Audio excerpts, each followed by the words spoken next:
जय श्री राम दोस्तों। पीएम मोदी 22 जनवरी को 10 बजे करीब अयोध्या पहुंचेंगे और प्राण प्रतिष्ठा में जो भी उनके द्वारा अनुष्ठान होने वाला है उसे वो पूरा करेंगे। आपको बता दें कि पीएम मोदी आज 11 दिनों से अनुष्ठान कर रहे हैं और वे एक तपस्वी की भांति अपना जीवन यापन कर रहे हैं।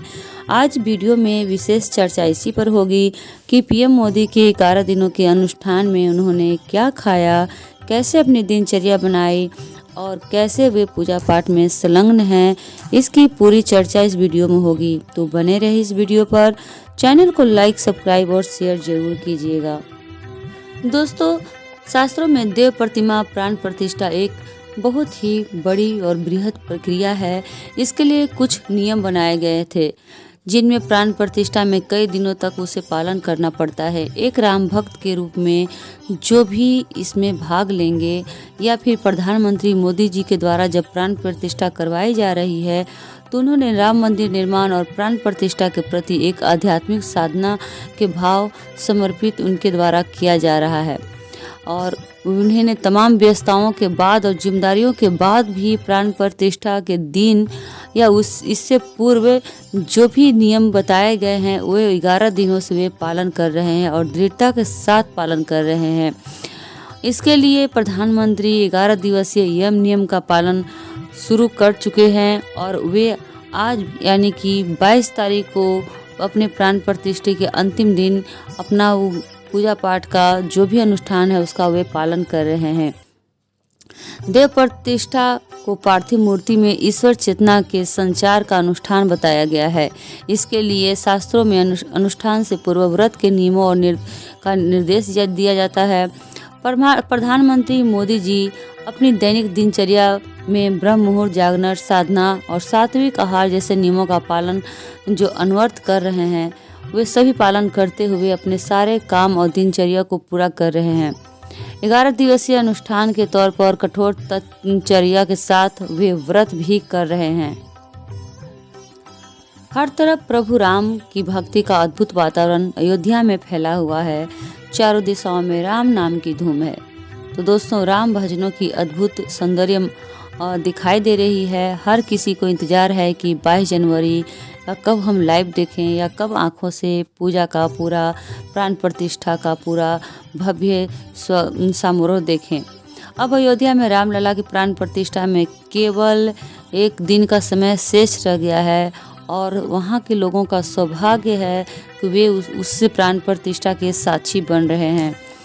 पीएम मोदी भी इस साक्षी यात्रा में एक तपस्वी आत्मा की तरह, महापुरुषों की तरह मार्गदर्शन पर चल रहे हैं और उन्होंने जो भी यम नियम उनको सुझाए गए हैं उनके अनुसार वे 11 दिनों से अनुष्ठान कर रहे हैं। इस पवित्र अवसर पर वे ऋषियों मुनियों तपस्वियों का पुण्य स्मरण करते हैं और जनता जनार्दन जो ईश्वर का रूप है उनको प्रार्थना भी साथ में करते हैं और साथ में आशीर्वाद भी वे लेते हैं ताकि उनका मन, वचन, कर्म से वे कोई कमी न रख सकें। और दोस्तों, ये 11 दिन से हो रहे अनुष्ठान में वे नासिक धाम पंचवटी से उन्होंने पूजा प्रारंभ की है। पंचवटी जो पावन धरा है प्रभु श्री राम की, जो काफ़ी समय तक वहाँ श्री राम ने समय बिताया था और इसी जगह से जो है प्रधानमंत्री अपना पूजा अनुष्ठान शुरू कर रहे हैं। और जिस दिन उन्होंने अनुष्ठान शुरू किया था उस दिन विवेकानंद की जयंती भी थी, जो हजारों क्रांतिकारी भारतीयों की आत्मा बने हुए थे। प्रधानमंत्री जी वहीं से पूजा पाठ कर रहे हैं और बताते हैं प्रधानमंत्री जी कि जिस दिन उन्होंने पूजा पाठ किया है उस दिन माता जीजाबाई का भी जयंती था। माता जीजाबाई जिन्होंने छत्रपति शिवाजी महाराज के रूप में एक महामानव को जन्म दिया था और उन्हीं के जन्म दिवस पर वे पंचवटी से अपना पूजा पाठ कालाराम मंदिर से शुरू कर रहे हैं और उसी दिन से प्राण प्रतिष्ठा में सीताराम का नाम लेकर वे उस मंगल घड़ी से अपना पूजा पाठ प्रारंभ कर रहे हैं। और उन्होंने आध्यात्मिक अनुभूति और गर्भगृह से अपना पूजा अंत करेंगे और कल जाकर उनका पूजा अनुष्ठान पूरा होगा। उन्होंने इस पूजा पाठ में जो भी संत के द्वारा मार्गदर्शन दिया गया है उसे वे मन से, तन से पूरा कर रहे हैं। इस 11 दिन का अनुष्ठान को यम नियम कहते हैं, जिसे पीएम मोदी बहुत खुशी इस अनुष्ठान को कर रहे हैं। तो दोस्तों, आज इस यम नियम में क्या क्या नियम का पालन करना पड़ता है, जिसे प्रधानमंत्री मोदी जी भी स्वयं कर रहे हैं, आज आपको बताएंगे। यम नियमों के पालन में जमीन पर सोना पड़ता है, जिसमें मोदी जी भी कंबल ओढ़कर सो रहे हैं और पूरे दिन में केवल नारियल पानी पीते हैं। वह रोज गौ पूजा करते हैं और गायों को चारा खिलाते हैं।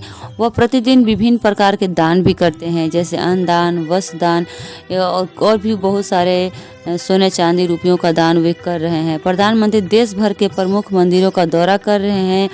इन सभी मंदिरों का जुड़ाव किसी न किसी प्रकार से भगवान राम से ही मिलता है। वह अब तक नासिक के रामकुंड और श्री कालाराम मंदिर, आंध्र प्रदेश के वीरभद्र मंदिर, केरल में गुरुवार मंदिर, त्रिपायर में श्री स्वामी रामास्वामी मंदिर में दर्शन पूजा कर रहे हैं और आज रामेश्वर में भी वे पूजा पाठ करने चले गए हैं। 2 दिनों तक मंदिरों में दौरा करेंगे। ये मंदिर न केवल देश के विभिन्न हिस्सों को एकजुट करने का काम कर रहे हैं, बल्कि इनमें भगवान राम से भी गहरा संबंध है। प्रधानमंत्री का देश भर के मंदिरों का दौरा करना, कई भाषाओं में रामायण सुनना, भजन गाना महत्वपूर्ण है, क्योंकि इसके प्रभाव धर्म के दायरे से कहीं आगे तक जाता है। प्रधानमंत्री के प्रयासों के उद्देश्य अपने एक भारत श्रेष्ठ भारत के दृष्टिकोण के अनुरूप भारतीय सामाजिक सांस्कृतिक ताने बाने को मजबूत भी करना है और 2024 के चुनाव में भगवान का मदद उन्हें मिलता रहे और फिर से वे बीजेपी सरकार के द्वारा हमारे देश में जीत कर आएँ। ये पहल भी लोगों के बीच में माना जा रहा है। विपक्ष पार्टियों का भी यही कहना है कि राम मंदिर पूजा नहीं, एक राजनीतिक अखाड़ा है। पीएम ने अपने 11 दिवसीय अनुष्ठान के दौरान स्वच्छ तीर्थ पहल की शुरुआत भी की है, खुद इसका नेतृत्व भी कर रहे हैं। 12 जनवरी को उन्होंने नासिक से श्री कालाराम मंदिर परिसर में खुद सफाई की है और उनकी इस पहल ने देश भर के मंदिरों की साफ सफाई के लिए एक जन आंदोलन की शुरुआत भी कर दी है। पीएम मोदी को देखकर देश भर के लाखों लोग स्वेच्छा से मंदिरों की सफाई में श्रम दान कर रहे हैं। इस कैंपेन में देश के सभी क्षेत्रों के लोगों को उत्साहपूर्ण भागीदारी देखी गई है और कई मशहूर हस्तियों ने भी मंदिरों की साफ सफाई पर ध्यान दिया है। खुद जाके वे मंदिरों में अपनी सब साफ सफाई के कार्यों को पोस्ट कर रहे हैं। बड़े ही सौभाग्य की बात है कि राम लला की मूर्ति की प्राण प्रतिष्ठा पीएम मोदी के सौभाग्य में आया हुआ है। 22 जनवरी को अयोध्या प्राण प्रतिष्ठा समारोह की अध्यक्षता पीएम मोदी ही करेंगे। प्रधानमंत्री ने जो सख्त नियम का पालन किया है, वह फर्श पर सो रहे हैं, केवल नारियल पानी पी रहे हैं और राम जन्मभूमि आंदोलन से पीएम का जुड़ाव 1990 से ही है, जब वे सोमनाथ से रथ यात्रा में भारतीय जनता पार्टी के दिग्गज लाल कृष्ण आडवाणी के साथ वहां आए थे। पीएम मोदी ने 2020 में अयोध्या में राम मंदिर के भूमि पूजन की भी अगुवाई की थी और उन्होंने अभिषेक समारोह के लिए भी 11 दिवसीय अनुष्ठान में अपना व्रत जारी रखा है और इस व्रत के पालन करने के बाद वे 10:45 अयोध्या हेलीपैड से आगमन करेंगे। 10:55 राम जन्मभूमि स्थल पर आगमन होगा और 11 बजे से 12 बजे तक वे पूजा पाठ में आरक्षित रहेंगे और प्राण प्रतिष्ठा अनुष्ठान 12:05 से 12:55 के बीच पीएम मोदी के द्वारा किया जाएगा। 12:55 पीएम मोदी अभिषेक प्राण प्रतिष्ठा समारोह में स्थल से निकलेंगे और दोपहर 1 बजे सार्वजनिक समारोह में भी आगमन करेंगे। दोपहर 1 बजे से 2 बजे तक पीएम मोदी सार्वजनिक कार्यक्रम में शामिल होंगे और फिर उसके बाद अपने अगले दौरे की तैयारी में रहेंगे। प्रधानमंत्री मोदी रामायण से जुड़े मंदिरों का दौरा भी कर चुके हैं। पहले भी उन्होंने तमिलनाडु के श्री रंगनाथम स्वामी और रामनाथम स्वामी मंदिरों में पूजा अर्चना की है और रामेश्वर अंगित तीर्थ समुद्र तट पवित्र स्नान भी किया है। पीएम ने रामायण से जुड़े प्राचीन मंदिर श्री रंगम में विद्वानों द्वारा कंब रामायण का पाठ भी सुना है। वे शुरुआती में आंध्र प्रदेश और केरल के मंदिरों में पूजा अर्चना कर चुके हैं, जैसे कि मैंने पहले बता चुकी हूँ। गौरतलब है कि रामलला की 51 इंच की मूर्ति, जिसे मैसूर के मूर्तिकार अरुण योगराज ने तराशा है, गुरुवार को राम जन्मभूमि मंदिर के गर्भगृह में रखी गई है और इसी मूर्ति की प्राण प्रतिष्ठा होने वाली है। राम मंदिर स्थल और अयोध्या में लता मंगेशकर चौक से जैसे अन्य मुख्य क्षेत्रों में बैरिकेड्स लगाए गए हैं और वाहनों का प्रवेश भी प्रतिबंधित कर दिया गया है। सभी प्रमुख हस्तियां अब मंदिर के पास पहुंच चुकी हैं। लगभग सभी सुपरस्टार अमिताभ बच्चन, मुकेश अंबानी, गौतम अडानी, खेल आइकन सचिन तेंदुलकर, भारत के सभी शीर्ष लोग अतिथि के रूप में वहां पहुंच चुके हैं। दोस्तों, जहां भी रहें, घर में रहें या अयोध्या रहें, प्राण प्रतिष्ठा समारोह में जरूर शामिल होकर अपने को इस इतिहास का हिस्सा बनाइए।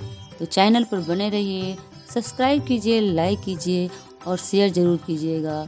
जय श्री राम।